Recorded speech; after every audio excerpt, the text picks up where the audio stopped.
离开了河内，我们来到越南中部的顺化，这里是越南最著名的历史古城，承载着越南历史。但现在这座小城已经变成了旅游城市，不复往日的辉煌。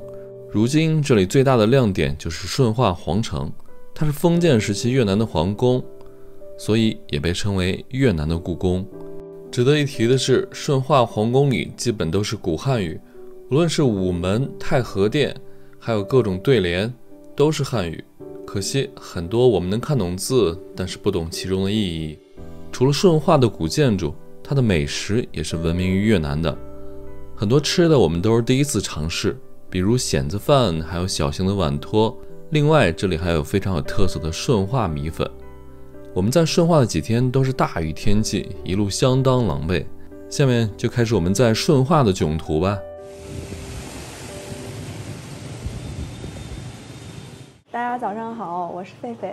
今天是我们在顺化的第2天了。我们昨天早上坐那个过夜大巴到了顺化之后，昨天超级累，在酒店的房间里睡了整整1天。关键是有点下雨，其实昨天下雨，我们下午是有精力出去转的啊。本来今天呢，我们也是想等一个好天气再去顺化皇城，不过我看天气预报，顺化的雨还要再下3-4天，我们实在是没有时间等下去了，所以今天我们2个决定就打着伞啊，冒雨去玩一下顺化皇城。不过这个雨还行。那很多人来越南旅游哈，在北边可能玩的比较多的，像下龙湾或者越南的首都河内，或者直接去越南的最南方去胡志明市以及那个富国岛，还有一些人去芽庄那块儿去玩海边和海岛。但是越南的中部相对来说玩的人比较少，比如说顺化、岘港和这个惠安。顺化和惠安属于这种历史古城，那岘港就有点类似于我们中国的青岛，它是一个一是有美丽的沙滩，第二个它是一个军港。那我们现在所在的这个顺化在越南算是一个什么地位呢？如果说越南的首都河内相当于我们的北京，而越南的经济最发达的也是第1大城市胡志明市相当于上海，那我认为顺化可能更像我们中国的南京一点，因为它呢首先是也在这个东部沿海地带，其次呢它是一座历史文化古城。那今天我们在顺化哈，最主要游览的地点还是顺化皇城，因为我们上次来越南错过了顺化，错过了顺化皇城，这次一定要补上这个遗憾。所以外面即使天气不太好，我们依然决定冒雨外出。刚刚问这个酒店的老板啊，借了2把大伞，应该可以保证我们的人和拍摄设备不会被淋湿。不过呢，我们去顺化皇城玩之前，还有一件很重要的事情要完成，就是买火车票。因为我们明天要离开顺化，去下一个城市岘港。据说啊，从顺化到岘港那段火车超漂亮，它是全程沿着海岸线在开，而且窗外那个框，那个窗户那个框啊，本身可以框出一幅美丽的海景图来。他们也有那个类似12306这种网站去买，但是他们好像只支持越南本国的这个银行卡去支付，所以我们俩现在需要去顺化火车站先去买票，走吧。顺化这个雨就不带停的，我们来之前好像就下雨，然后我们到了这2-3天还在下雨。现在我们要去火车站买票，但是呢这边也没出租车，我们就叫个网约车吧。哇，越南人这边还很厉害的，每个人都是披着雨披，在雨中开摩托车，很自如啊。感觉顺化这个地方啊，就是这边的雨还是挺常见的，经常下雨，当地人都习惯了。哦，他这边打车还蛮贵的，是吗？2公里，我们现在离火车站2公里，但是需要15块钱人民币。哦，那就1公里就7-8块钱了哈。不知道是因为下雨还是怎样。旁边这个司机小哥，我们说这雨已经下了7天了，未来还要下3-4天。哎呀，7 day， 未来还要再下几天，这雨挺多的。我们现在好像要去火车站的路上，好像穿过城中心吧？对，好像再走一遍。这个顺化其实是以湘江为界，就那条河，香水河，对 ，Perfume River。然后它的北边属于老城，南边属于新城。我们现在这个区域属于新城区。Where you from? China. China. Yeah, China. 这是市中心吗？哦，这边感觉像市中心了。China, Lý Tiểu Long, Number 1。功夫Lý Tiểu Long，功夫第一等。李小龙啊，李小龙哦，哇，这边好多古色古香的建筑啊，在顺化，真的是以前的皇城啊，果然是不同凡响。司机告诉我们，这条江叫湘江，湘就是香味的香，然后江对面就是皇城，对，顺化皇城。我们刚刚已经看到了旗台了。嘎回。我现在先在越南这个在线订火车票的网站上，把我们要选的车次还有座位号找出来，截个图，一会儿直接给里面看。我怕他们英文可能没办法交流。这个就是越南的这个类似于12306，看越南铁路，对。从顺化到岘港每天有1、2、3、4、5，有5趟车。我们想选这个快车，11点11分发，13点41分到，这个比较好一点。其他的都是早上9点到12点，慢一点。然后我们的这个车，我刚才看了一下啊，这一节车厢是红色已经满了，这又是坐票软座，坐票，他们这个坐票是已经卖完了，我记得票价是人民币好像27、8的样子。然后我们现在可以选择这个6人间的卧铺，其实就是硬卧。他们这还有4人间的卧铺，我们选6人间的卧铺。你看它上铺跟硬座差不多，跟软座差不多，都是8万多，20多块钱。然后下铺贵一点，下铺是10万多吨，就31左右，32。Hello。I want buy this SE1 from Hui to Da Nang。2张票60多。我们还没有坐过这种2个小时的卧铺，2个小时一般不都硬座了？对，买好了哈。好了，我们现在已经买好票了 ，Thank you， 感恩。我们已经买好票了，其实挺简单的，外国人就拿护照就可以，然后登记一下我们的手机号码就 OK 了。主要是我们提前把那个座位选好了，给他看了一下，就很简单，直接就出票了。然后这个就是越南的这个火车票。它是这样的一个，就跟我们去餐厅吃完饭打的那个小票一样，对，是一长条哈，不像我们那个是个卡片，然后是上面会写的我们的名字、车次、车厢号、时间。里面售票的工作人员跟我们说，在隔壁去等车，就这儿，这个我看这儿有一个候车室。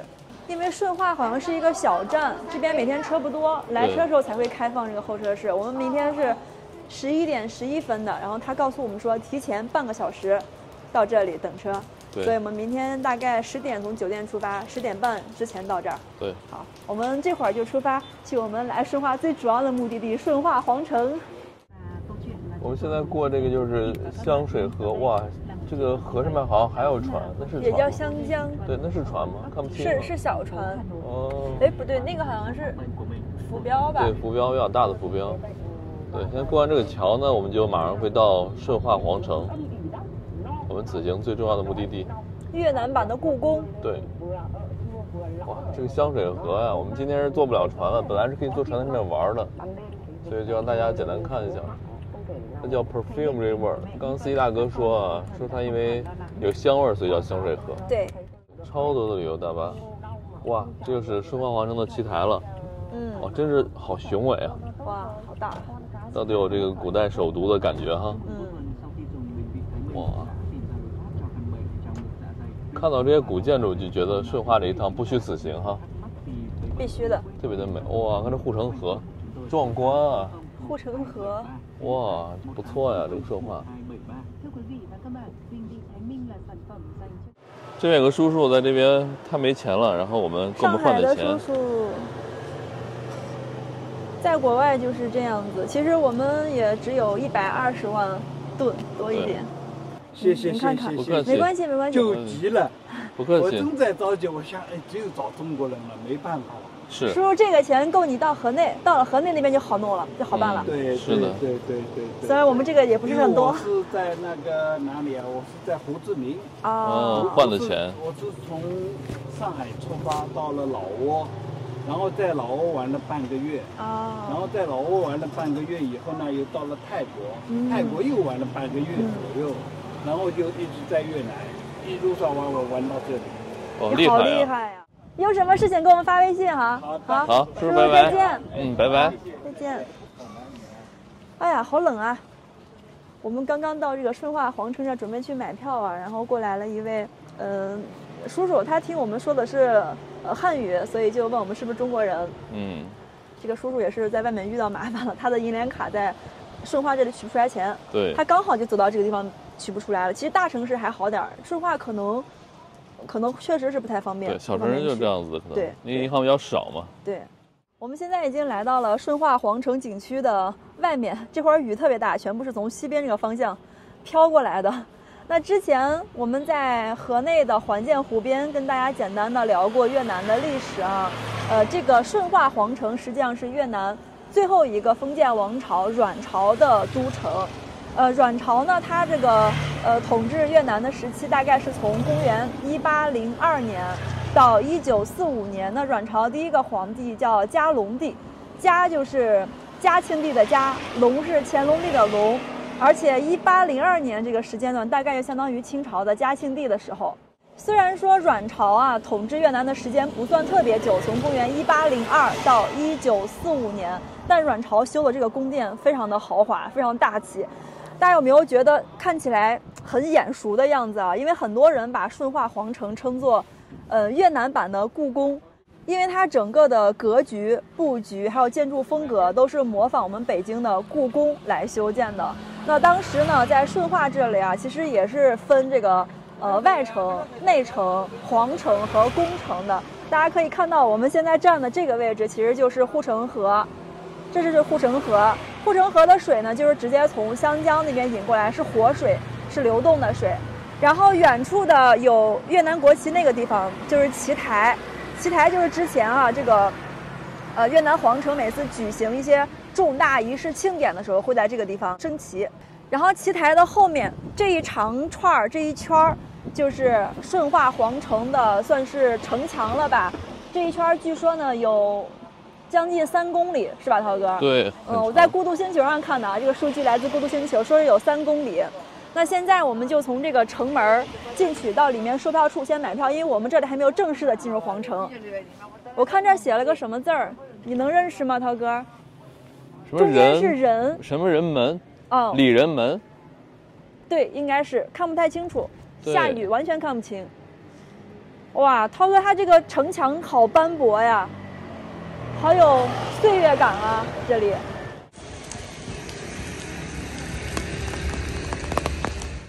这边有4门大炮，我看上面写的是什么？英语啊。哦，实际上这儿写了，实际上是有9门炮的，好像说那边的位置还有5门，这边是4门。对。然后这边介绍了啊，说这个是1803年的时候建的，然后这个4门炮代表的是春夏秋冬4个季节。对。那边那个5门炮代表的是金木水火土5行。还挺讲究的哈，这样子放。这炮非常的壮观呀！我摸摸这什么炮，感觉是铜做的。但这9门炮啊，我们看那个资料说它不是打仗用的，它就是纯粹的礼炮。对，他们这个炮的方向都是朝着那个旗台那边，应该这边举行一些重大的，比如说像一些宗教仪式呀，或者说什么重大的节日庆典之类的。对，可能会在这儿去鸣这个炮。今天下雨，感觉大家都好狼狈。我们俩是打的伞，其他的游客好多都是穿的雨衣、雨披。对。哎，问大家一个问题，大家觉得这种天气出来玩的话，伞和雨衣哪个效果好一点？我看那小朋友都穿的雨衣。我俩也很狼狈。狒狒，你看着狒狒还行，看我首先要保证机器不要淋雨，其次呢我还要保证这个雨伞挡不住我的视线。大家看，我要正常拿，这样子的话。雨伞能挡一大半镜头。我们好像到售票点了，售票点就在这个旗台的斜对面。哇，这个旗台看起来真是壮观，大家看，它有3层，每层大概都有10米那么高。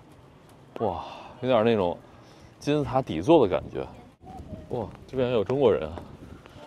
我和狒狒感觉到了中南部之后啊，这边中国人越来越多了。我们去看一下票价多少钱。好。我之前就听有人说哈，这个顺化皇城是越南门票最贵的一个景区，一个人20万，就是60块钱。确实哈，我们之前去的那些地方，基本都是2万、3万、4万这样的，10来块钱，这个60确实算贵的。对。然后它下面还有这个是，宫殿本身，然后它下面还有好几个皇陵，对，1、2、3个皇陵，每一个都是42万，就是皇陵比皇城要贵。对，完了最后这个好像是这几个点的联票，53万。哦，这样子的。不过今天雨有点大，我们就参观一个皇城吧。对，那些皇陵离这儿还有点距离，皇陵很远。皇陵是在顺化的南部，就很远，因为它陵墓嘛，一般都离皇城有一定距离。对，他们以前怎么玩啊？都是坐着船，顺流而下。买到了，它只有那个越南语的导览，英文的都没有，更别说中文了，所以我们可能看不懂这个导览。对，这就是票，也是这样打印出来的一个小票。这个护城河等于有第2层护城河了。对，厉害呀！这个地方从卫星图就高空地图上去看的话，它实际上是水城墙，一层一层环绕着最中间的那个大殿。哇，这里真的好像我们那个故宫的午门那个位置，就是故宫正门。这里其实也是顺化皇城的正门，就在这儿了。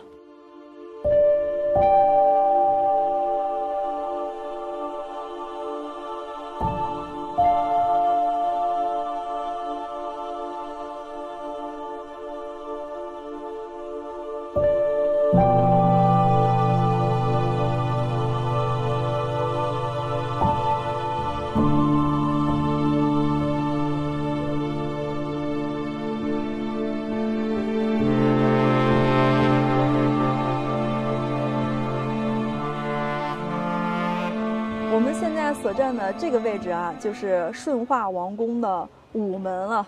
去过北京故宫的朋友有没有觉得这个场景特别的熟悉啊？因为顺化王宫的午门，无论是从这个色彩搭配上，还有布局构造上，都跟北京的故宫是一模一样的。包括这个午门最中间的那个大门上面那俩字儿是写的汉字“午门”。在古代的时候呢，只有皇帝本人才可以走中间的正门，其他人只能走旁边的小门。然后今天我看它正门是关着的，等一下我们去里面参观验票啊，还是要走这个小门这个通道的。那再说起午门的功能和作用啊，这个也是和北京故宫很类似的。在阮朝的时候呢，朝廷一切重大活动的举行地都是在午门前的这片广场，包括阮朝历任皇帝的登基仪式，以及最后不是有一个末代皇帝保大帝他的退位仪式，也是在这里举行的。那会儿应该是1945年的8月份，先是胡志明在河内成立了临时政府，然后就要求这位保大帝退位，因为保大帝是封建王朝阮朝最后一位皇帝嘛。这边有拍结婚照的，上面还有女生拍写真的。这个顺化王城啊，真的是越南这边非常有名的景观，不光是外地人，本地人也来了好多。现在进去验票了，这会儿雨越来越大了。我们现在来到了午门的2楼，在这里啊是有一座钟，那边还有一面鼓。这个钟的位置是在午门的东边，这个方向就是东，然后那个鼓呢是在西侧，所以这个钟和鼓呢也是遵循了我们中国晨钟暮鼓的这样一个习惯啊，早上敲钟，晚上去鸣那个鼓。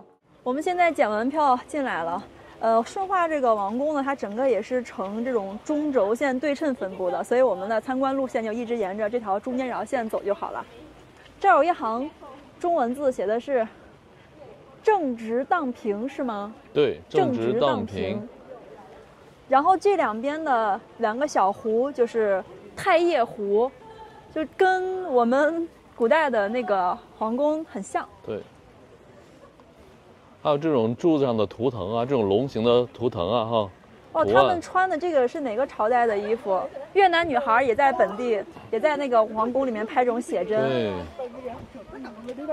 这个感觉就很像我在图片上看到的阮朝的服饰。对，很像。今天的拍摄工作真的是艰难，狒狒的雨伞也破了。雨太大了。然后呢，我一直趴着摄像机淋着雨，总是要找各种角度。跟风雨做对抗。是到了王宫了啊，他们这个柱子上都有龙的图腾。对，因为在那个以前越南啊，麒麟啊、龙啊都是祥瑞和王权的象征，所以我们今天进来这个宫殿之后，到处都是，包括远处的房檐，还有我们刚过来午门那个房檐那个顶上，都是龙的这个标志。对，我感觉这个越南以前的古汉语啊，跟现在的汉语，它的意思是有一些偏差的哈，可能我们理解不到以前它那个古语的意义，对吧？毕竟200年了。对。不过呢，这些字儿我们都认识，有些繁体字我们都认识，只是就是跟现在我们用的这种词的搭配是有一些区别的。对，像这个高明悠久，可能就是源远流长的意思哈。然后希望这个皇权能够永远的进行下去。对，我觉得顺化的皇宫好像比北京的故宫要小很多，是吧，涛哥？它刚刚进这个午门进来一点点就到了太和殿了。这太和殿呢，其实就是皇帝接见大臣，然后处理朝政以及接见外国使臣的地方，里面也是放着皇帝的龙椅的。不过我不太清楚它这个地方这样子是什么意思，我看里面似乎是在维修。我们现在从侧面绕到后面去看看它能不能进去看啊，毕竟这是我最期待的一个主殿了。看这个太和殿这边好多图腾，这边是龙，这个石阶上是龙的标志，然后两侧呢还有麒麟。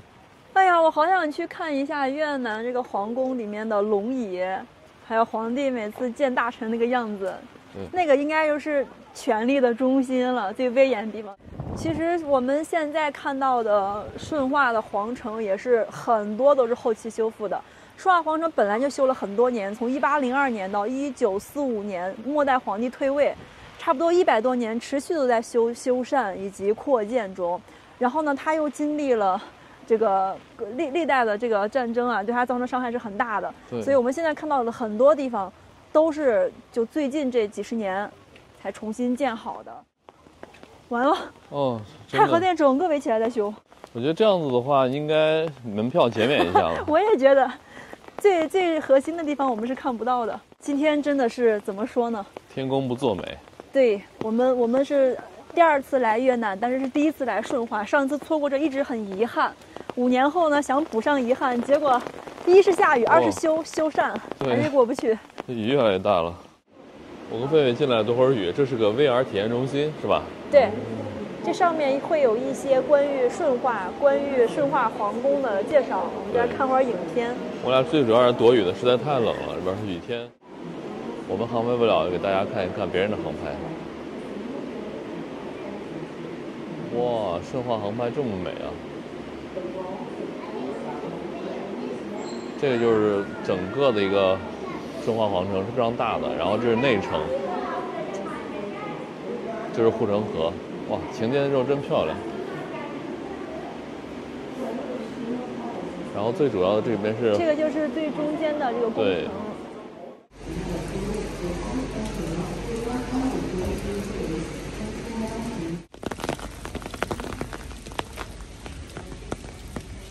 我跟贝贝离开那个 VR 体验馆，那个 VR 体验馆就在这个太和殿的旁边。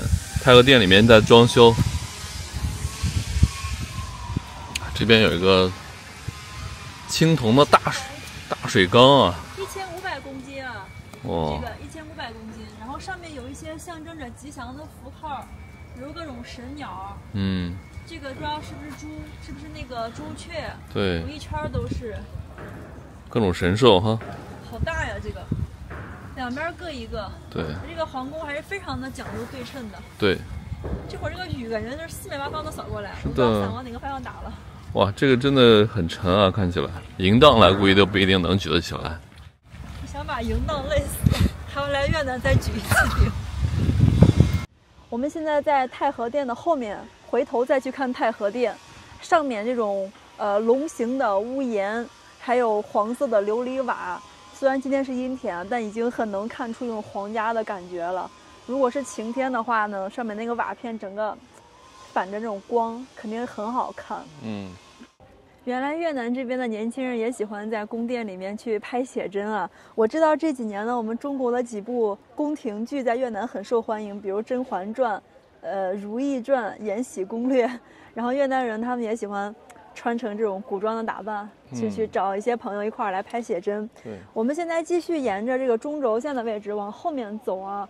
太和殿的后面就从这儿开始，再后面的位置就属于皇帝半私人的位置了，因为它是包括皇帝的，比如说像养心殿啊，是皇帝读书的地方；勤政殿是皇帝办公的地方，还有一个就是皇帝居住的他的寝室，另外还有皇后的寝宫，在后面就是后宫的区域。所以这一片呢就不像太和殿，整个是一个算是公开的办公的一个大的环境哈，这块就稍微算是私人的场所了。对，我们继续往后面走，这个特别滑，小心点。慢点。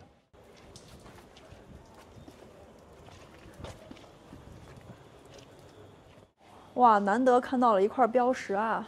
从这儿往前直行140米这是御花园的意思。对。直行160米有一个皇家的看戏的地方，剧院。对，我们去前面看看吧。哎，这一片就感觉挺花园的。我刚刚看这个殿好像叫光明殿。顺化这个皇宫虽然面积不算特别大，但其实里面各个功能的这个宫殿它都是有的。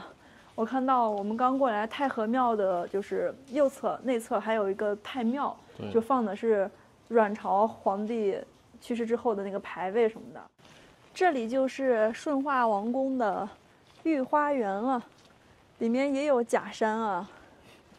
还有这个是个人工弄的一个小河小溪，景观河，感觉很像宫廷剧里面那种。对，你看那个弯弯的小桥上面，我脑子中就出现了什么甄嬛呀、华妃啊那个场景。然后在这个顺化王宫里面啊，就大概在那个方向，那边还有国子监啊、太医院呀这种的职能机构都是在里面的。这边写的什么？碧沙洞镇乾坤别。哇，每个字都能看懂。每个字都能看懂，连在一起就不太懂。是。顺化的王宫呢，虽然是叫越南版的故宫、小故宫，但是它的这个建筑啊，一方面是有我们北京故宫的那个感觉在啊，像朱红啊、明皇呀，还有这种龙的雕饰呀。但是呢，毕竟呢，它在这个位置，所以它又带了很重的这种东南亚的风格。我们可以看到呢，这个太平楼，它上面用的这些色彩啊，还有这些建筑材料，就完全跟我们北京那个是不一样的感觉了。我们等下往后面走走，因为阮朝它的后半段不都是进入法治时期了吗？对，所以它又有一些建筑带有一点那个法式的特点，它是个很融合、很融杂的一个感觉。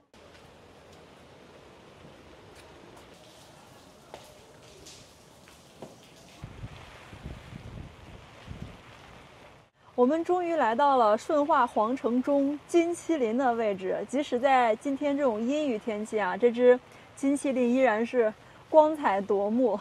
那么受中国文化的影响啊，越南古代呢也是把麒麟和龙视为祥瑞的动物。那之前在司马迁写过的一篇文章中就有记载说，交趾国向北宋朝廷赠送过2只麒麟。交趾国就是现在的越南了。天哪，我之前看过很多顺化皇城的照片，都是以这个金麒麟作为一个封面图的，所以应该也算是地标了吧，小地标。这只金麒麟的正后方就是勤政殿，是皇帝处理政务的地方，但是它好像也在修。我的天哪，今天真的是几个殿都没有看到。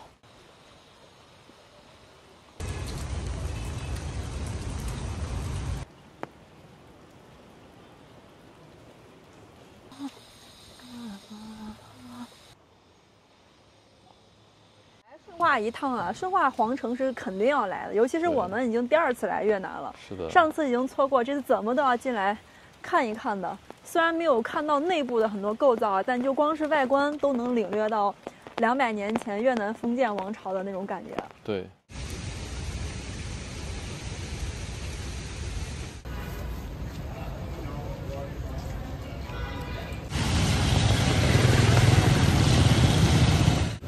越南这边真厉害，下雨天这克仙寺也在营业呢。做客。不错，还在前面撑了个棚子。做不做？不错。我刚才想着下雨天克仙寺怎么办呢，然后就看到了。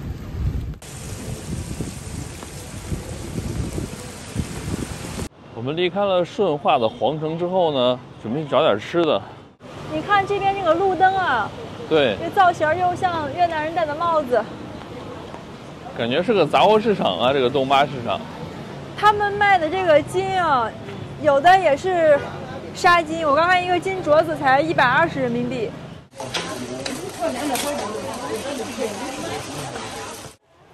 哎呦，好多小吃、这个看着挺好吃的啊，芝麻做的。芝麻糖。先看看啊，一会儿买点儿。好多小吃的呀。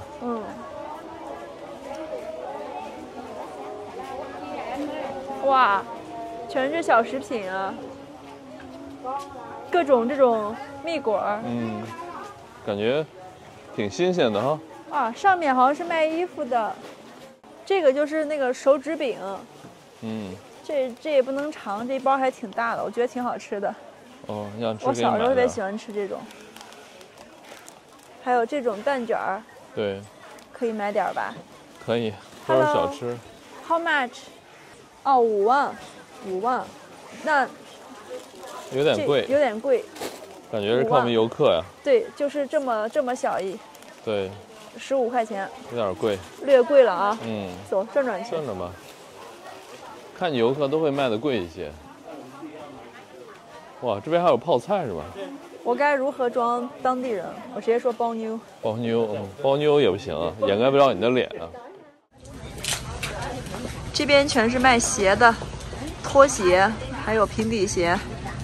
这边就卖其他的东西，五金呢，还有这种什么刷子、拖把、胶带。这市场啥都有啊，涛哥。对。然后这边就是吃的了，这边吃的也是看人下菜啊。买绿豆糕糕几次都是10块钱左右哈，9块的，10块钱，反正我们来时间长了，他问我们要多，我们就知道了，大概啥价位我们心里都清楚。对，走吧。菲菲买点饼干在。这一大包不知道吃到啥时候去了。问的能便宜点。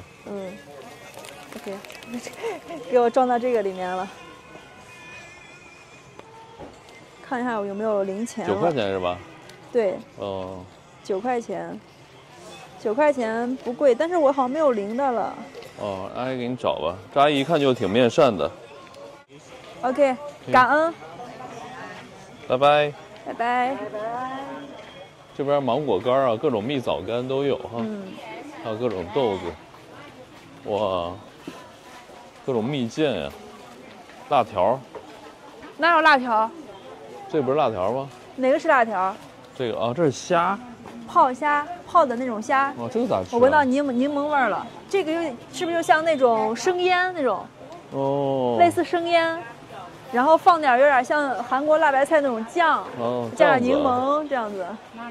你看到处的这种像那种就是年糕的那种泡的年糕，只是换成虾了。大虾。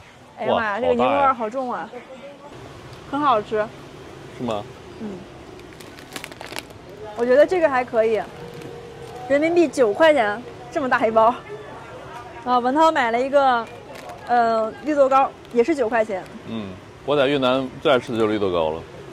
这个好好吃，这个奶味儿很重。我们今天在顺化皇城那个景区里面啊，碰到那个上海叔叔，把我们不多的钱都给他了，现金。所以菲菲现在再去取一些，不知道能不能取得出来这边。我没有取到钱，这台机器不知道是坏了还是怎么样，不识别我的卡，就直接显示你的卡无法交易。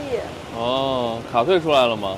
卡退出来了，所以我们就去大点的城市，比如去岘港，对，或者芽庄再取吧。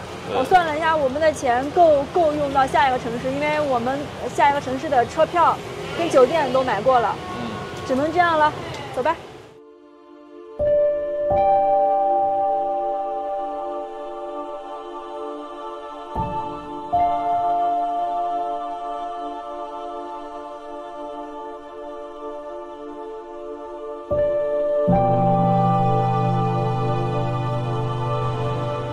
我们2个人啊，准备往回走，因为这个这边打车不好打，所以我们决定顺着这个铁桥、钢桥往回走，走到那边去找吃的。然后路过钢桥的时候，看到这边好多卖花的，感觉这边越南人还是挺喜欢花的，在路边都在卖花。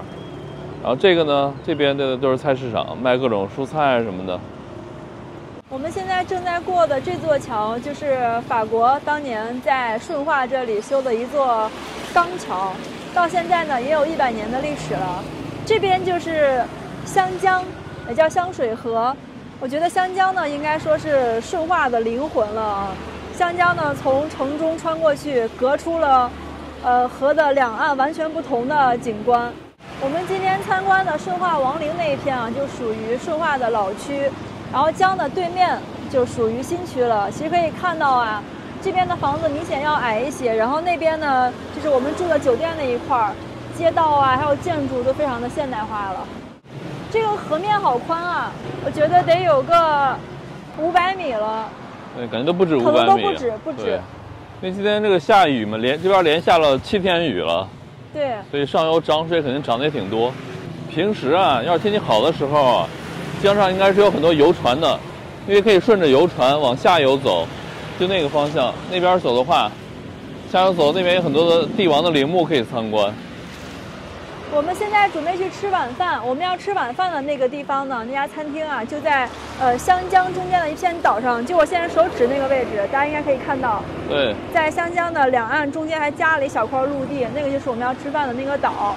其实呢，如果有游船的话，我们也可以乘船去。那现在我们只能去绕，从那边到岛上还有一个小桥可以过去。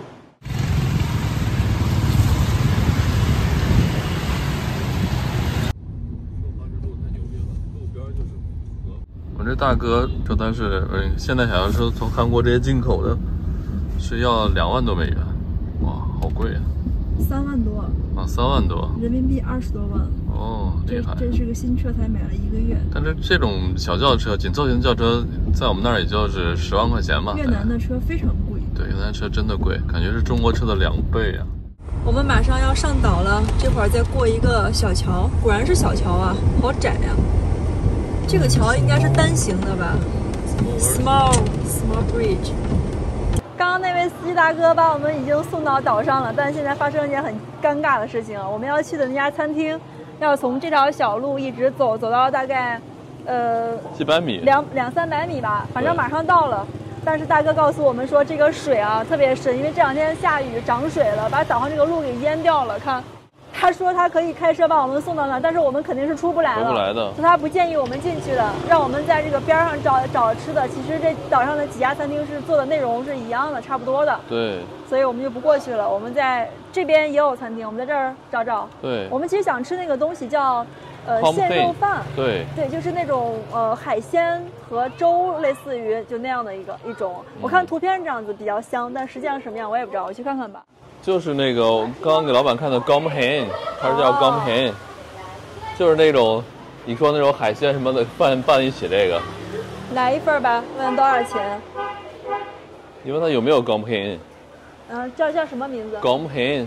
港品，bao nhiêu?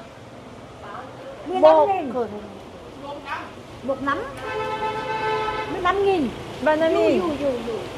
1 suất 15.000. 要几个？先要一个吧，再要别的。先要一个。米饭，那个好像是萝卜，大米饭。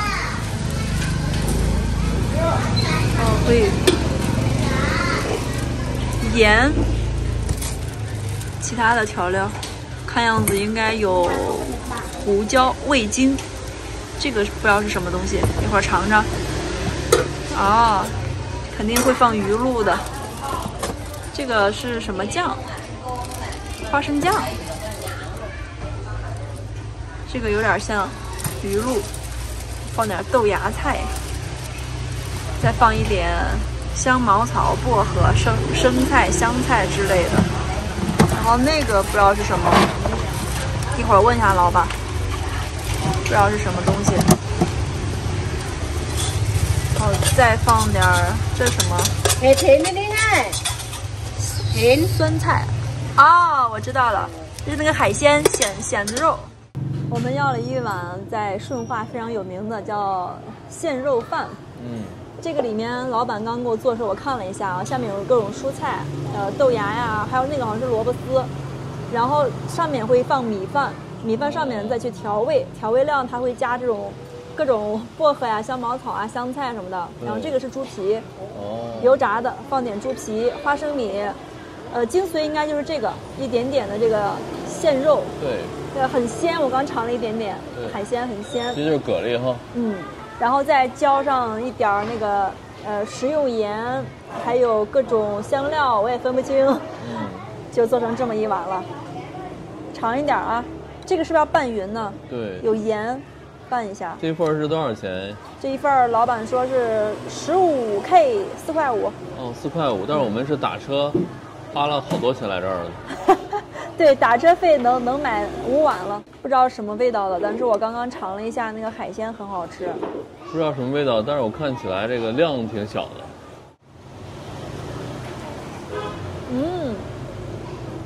味道不错。我觉得精髓应该是花生米里面的那个汤汁儿。不知道怎么做的，然后那个拌那个饭就味道就不错。对。然后这个香菜和香茅草也挺齐味儿的，里面还有这个好像是洋葱。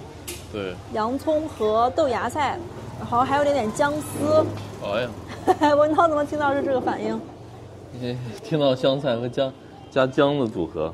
但是主要就是有馅肉，所以整个的味道就是很海鲜、很鲜的这个很鲜美的味道。这个鲜肉饭就是顺化这儿的特色嘛，哈。对，很多家店都有。对。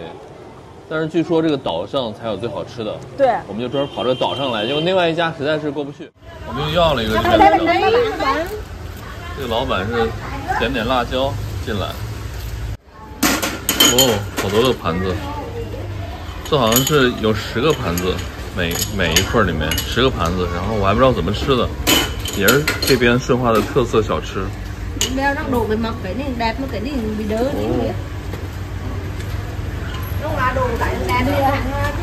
每个里面放一些汁儿。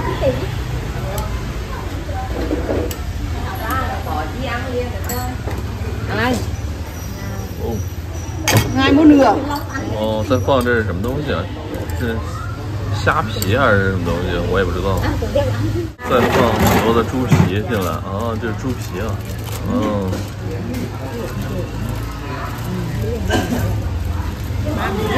因为老板像不像《金枝欲孽》里面那个贵妃，超像的。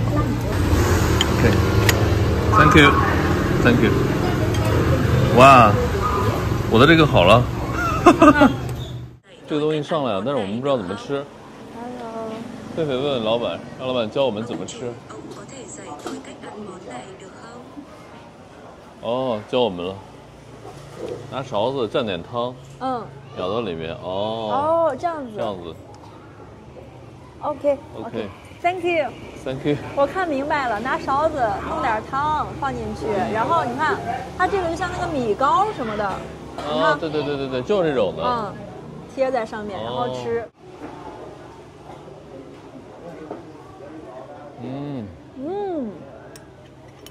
Great。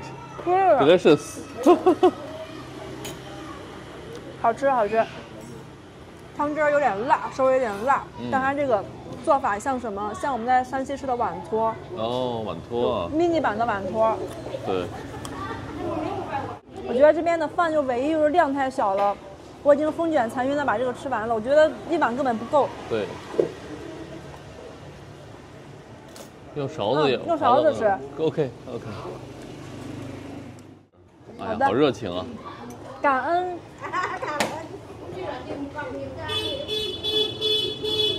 哎呀，狒狒吃的顺化最特色的小吃，这个很好吃。这2个都是顺化的特色。对，这个就是量太小了，但味道很好。我觉得你要到偏一点地方吃饭，这边人还挺热情的哈，而且他也不宰人哈。这个大姐还不是老板，对，她老板的朋友或者是岛上的居民，对，她一直在给我们热情的介绍。哇，这个我吃了几个，真是越吃越上头。狒狒还觉得不好吃，还觉得一般哈。不是太辣了，太辣了，对。太辣了。我说这个辣才是精髓。我刚吃了原味的，其实没什么好吃的。然后刚才放一点汤汁也一般。就放好多那个辣味儿，加这个辣椒水，对，看着不糊，实际上好辣。还有那种甜，这里边酸甜口的，有酸味有甜味儿。加油，都归你了，我吃不动了。哇，这边就是个猪皮，然后那个碎我不知道什么碎。这个碎好像是里面有虾的那个，反正吃也挺鲜的，特别的好吃。那个皮，那个里面那个冻是什么呀？我也到现在也不知道。米做的，大米做的。我跟狒狒吃完了，我们2份儿加起来是4万5，就12、13块钱吧，13、14块钱，挺便宜的。13块5。挺便宜的。我们现在走在这个铁沿还挺危险的，因为这个水特别的高，感觉都快没到桥上了。狒狒没吃饱，然后我们继续在这种顺化的街上走。这个我不知道是什么，有点像油炸的猪皮，然后里面是有那个鸡肉，4块鸡肉。对，挺大块的。这个是扁粉吧？对，扁粉。反正挺便宜的，我看墙上写的价格才2万6块钱。对。关键是还有这么多肉，这就挺难的。尝尝吧。这个归你了啊。好的。这应该也是那个米做的吧？米粉。像是。米粉中的一种。